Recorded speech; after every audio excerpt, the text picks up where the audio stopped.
बहुत समय पहले की बात है। एक राज्य में बड़े धूमधाम से राजा की बेटी का विवाह होने वाला था।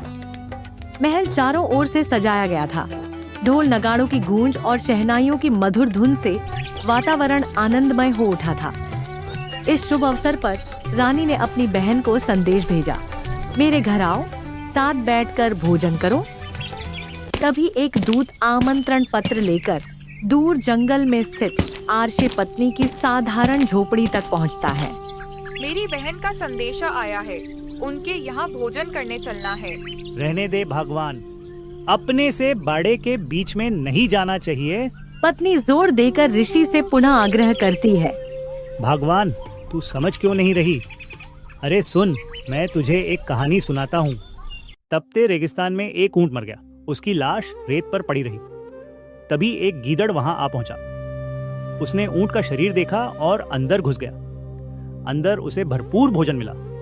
वह खाते खाते इतना मोटा हो गया कि बाहर निकलने की कोशिश की, पर फंस गया। ऊंट की खाल धीरे धीरे सूखकर पत्थर जैसी सख्त हो गई। गीदड़ चाहकर भी बाहर ना आ सका। दिन बीतते गए, धूप तपती रही। गीदड़ अंदर कैद रहा। आखिर बरसात आई। पानी से ऊंट की खाल नरम हुई। गीदड़ ने पूरी ताकत लगाई और तरह बाहर निकल आया। तभी उसके साथी गीदड़ ने हंसकर पूछा, अरे दोस्त, इतने दिन कहाँ गायब था? दिखाई ही नहीं दिया। कहाँ जाता? अंदर ही फंस गया था। भाई, आज एक बात समझ आई, अपने से बड़े के बीच में कभी नहीं जाना चाहिए। ऋषि ने बहुत समझाया, पर पत्नी अपनी जिद पर अड़ी रही। मुझे नहीं सुननी कोई कहानी, मेरी बहन के घर चलो। ठीक है भगवान, अगर तू इतना कह रही है तो चलो। पत्नी की जिद के आगे ऋषि मान गए। दोनों साधारण झोपड़ी से निकलकर राजा के भव्य महल की ओर चल पड़े। रास्ते भर ऋषि चुप रहे, लेकिन पत्नी के चेहरे पर उत्साह साफ झलक रहा था।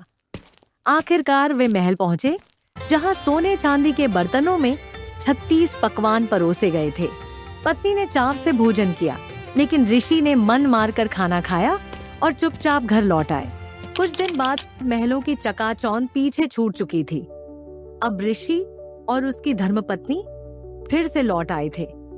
अपनी कुटिया की शांत देहरी पर जहां न वैभव था न सोने चांदी, बस थी साधना की निःशब्द शांति। स्वामी, राजाओं के यहाँ कितना वैभव है, हमारे पास तो कुछ भी नहीं है। देवी, सच्चा वैभव धन संपत्ति में नहीं, संतोष और भक्ति में है। पर स्वामी, हमें भी बुलाना चाहिए। रिश्ते नाते ऐसे ही चलते हैं। अगर हम नहीं बुलाएंगे तो लोग क्या कहेंगे?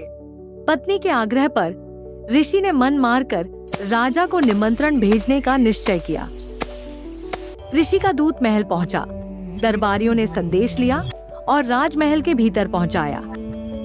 राजा ने मुस्कुराकर कहा, वाह, ऋषि ने हमें बुलाने का साहस किया है। अच्छा, अब देखना है वो अपनी छोटी सी झोपड़ी में हमारे लिए किस प्रकार का आतिथ्य करता है।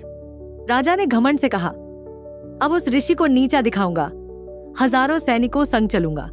देखता हूँ वह कहाँ से हमें भोजन कराता है। शंखनाद गूंजे, घोड़ों की टापें धरती हिलाने लगी। राजा अपनी विशाल सेना के साथ जंगल की पगडंडियों से होता हुआ ऋषि की साधारण सी झोपड़ी की ओर बढ़ा। उधर ऋषि शांत भाव से ध्यान में बैठे थे। उनकी सुरति स्वर्गलोक में लगी, जहां से प्रकट हुई दिव्य कामधेनु गाय और उतरा स्वर्णिम महाशिविर। ऋषि ने आकाश से संतों और ऋषि मुनियों को आमंत्रित किया, ताकि अभिमानी राजा और उसकी सेना सच्चे वैभव का दिव्य दर्शन कर सके। राजा गुस्से से तमतमाता हुआ ऋषि की साधारण सी झोपड़ी तक पहुंचा। उसके पीछे हजारों सैनिकों की सेना थी, पर ऋषि के आदेश पर वे कुछ दूरी पर ही ठहर गए। झोपड़ी के सामने राजा और ऋषि आमने सामने खड़े थे, जहां घमंड और धैर्य की पहली टक्कर होने वाली थी। ऋषि, यही है तेरा दरबार? इतनी छोटी सी झोपड़ी में तू मेरे हजारों सैनिकों को कैसे खिलाएगा? राजन, घमंड मत कर। जिस परमात्मा की कृपा है, वह झोपड़ी को भी महल बना देता है। आओ, बैठो। सभी अतिथि का सत्कार होगा। ठीक है, देखूंगा तुम्हारा यह चमत्कार। राजन, तुम्हें और तुम्हारी सेना को ऐसा सत्कार मिलेगा जो तुम्हारे महल में भी नहीं मिला होगा। स्वागत है राजन। हे कामधेनु माता, राजा और उसकी विशाल सेना के लिए भोजन की व्यवस्था करो। क्षण भर में उस साधारण सी झोपड़ी के आंगन में स्वर्णिम थालियां सज गईं। सैकड़ों व्यंजन प्रकट हुए और पूरा मैदान भोज स्थल बन गया। सैनिक और जन सामान्य सब तृप्त होकर भोजन करने लगे। ये सब मेरे सैनिकों के सामने तमाशा कैसा है? आपके आंगन में ये व्यंजन कहां से आया? बिना राजकोष इतना भव्य भंडारा कैसे संभव हुआ? राजन, यह कोई साधारण भोजन नहीं, ये मेरी तपस्या और पुण्य का फल है। ये थालियां न मेरे हाथों से बनी हैं, न किसी राज भंडार से आई हैं। ये सब कामधेनु गौ माता की कृपा है। वह दिव्य शक्ति से असीम भोजन प्रदान करती है। जिसके पास कामधेनु है उसे कभी भूख, कभी अभाव छू भी नहीं सकता। आह, तो यही है रहस्य। एक गाय और उससे अनगिनत भोजन। ऋषि, यह गौ माता तुम्हारे जैसे सन्यासी के लिए व्यर्थ है। राज्य की जनता भूखी है, युद्ध के लिए अनाज चाहिए। अब यह गाय मेरे राज भंडार की शोभा बनेगी। सैनिकों, कामधेनु को पकड़ लो। अब यह गाय तुम्हारे राजा की होगी। राजन, ठहरो। कामधेनु कोई साधारण गाय नहीं, ये गौ माता स्वयं स्वर्ग से अवतरित हुई दिव्य शक्ति है। इनका स्थान राजमहल नहीं, स्वर्ग में है। इनसे मिला भोजन राजभोग नहीं, पुण्य का प्रसाद है। यदि तुम लोभवश गौ माता को छीनोगे तो याद रखना, गौ माता का अपमान किसी भी साम्राज्य को नष्ट कर सकता है। राज्य धन से चलता है पर टिकता धर्म से है। हा हा हा हा हा। ऋषि, तेरी तपस्या, तेरे पुण्य की बातें मेरे दरबार में नहीं चलेंगी। ये गाय अब तेरे काम की नहीं। तपस्वी का पेट तो भिक्षा से भी भर जाता है, पर राजा को चाहिए राज्य का वैभव, सैनिकों, आदेश का पालन हो। राजन, तुम्हारा लोभ असीम है, पर मेरी आस्था उससे भी बड़ी है। गौ माता, मैं आपकी रक्षा नहीं कर पाऊंगा। आपसे प्रार्थना है, आप इस पृथ्वी को छोड़कर स्वर्ग लौट जाइए। जैसे ही ऋषि ने कामधेनु से कहा, अब आप स्वर्ग चली जाइए, गाय आकाश में उड़ने लगी। यह दृश्य देखकर राजा के मन में क्रोध उमड़ पड़ा। उसने अपने सैनिकों को आदेश दिया, तीर चलाओ। तेज तीर गाय के खुर में जाकर लगा, जिससे गाय का रक्त टपकने लगा। जहां जहां गाय के रक्त की बूंदें गिरी, वहां वहां धरती पर तंबाकू उग गई।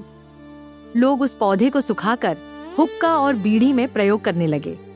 उन्हें यह ज्ञान नहीं था कि तंबाकू का स्वाद तो भले ही लुभाए, पर यह धीरे धीरे शरीर को खोखला करता है, रोग और मृत्यु की ओर ले जाता है।